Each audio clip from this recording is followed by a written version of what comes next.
ነገ ሰርግሽ ሆኖ ዛሬ እሱን ማግኘት አስፈላጊ ነበር። ይቅርታ እኔ ልሂድ።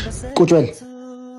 ታውቃለህ፣ ሁሌ የሚያስፈራኝ አለመወደድ፣ አለመፈለግ ወይም መጥቷል ነበር። ሁሌ ያስፈራኝ የነበረው ስሜት አልባ በድንን ታቅፎ መተኛት ነበር። በእኔ እቅፍ ውስጥ ሆነሽ እሱ እንደምታስቢ ማሰብ በጣም ያስፈራኝ ነበር። ፍራቼን እውነት አረግሽልኝ አይደል? የኔና የሱ ጉዳይ ያለቀለት ነገር ነው እኮ። ዝም በይ አፍሽ እንጂ ልብሽ እሱ እንደማይል ጠንቅሽ ታውቂያለሽ።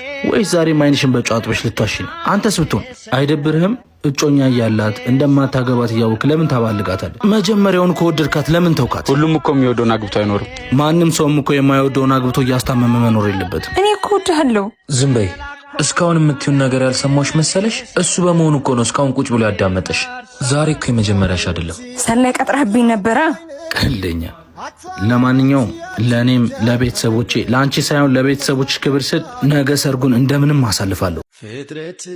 ይዙ ለማዘረቅ አድርሽ የመጣው ጠብቂ። አሁን ተጠርቶ አሁን አቧራ። አባት ከዲስኮ ሆስፒታል የቱ ጋር ነው? በዚህ ጋር እንዴ ዛና መጨረሻ ከሆነ ነገሬክ ነበር እኮ ከኔ ተለይተ ሰው አትሆንም ብዬ። ና አናግረኝ እንጂ ህልሜ ምናምን የምትለው እስካሁን ሳክስ ነበር እንዴ? ወይስ እስካሁን አልነቃህም? ሆስፒታሉን ነበር አይፈለግሽው? ትክክለኛውን አቅጣጫ እንኳን ብትጠቁመኝ በአንተ መንገድ አልጓዝም። እሺ ወይ ዛና በቃ እንዲሆነ ቀረክ። ሶሪ ይዙ ቆየው ብሻ ኪናሽን ፏ አድርጌልሻለሁ።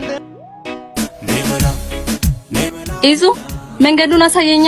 ኢዛና ይቅርብሽ፣ በተሳሳተ መንገድ እንዳትጓዥ። ቻው